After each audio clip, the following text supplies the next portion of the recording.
War iktar minn 24 siegħa sieket il-kap tal-Partit Nazzjonalista kellu jitkellem dwar l-iskandlu De Bono, dan għaliex dwaru staqsew il-ġurnalisti.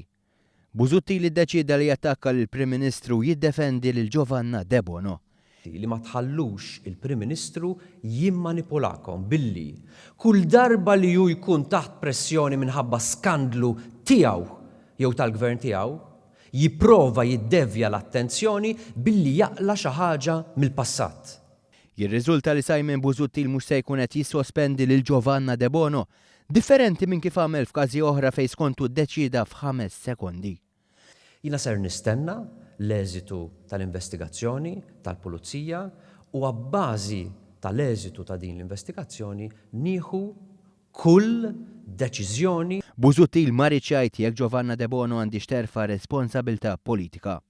Saġġela terfa' responsabilità Dr. Busuttil, Giovanna De Bono. Diġà ġibt fuq Giovanna De Bono.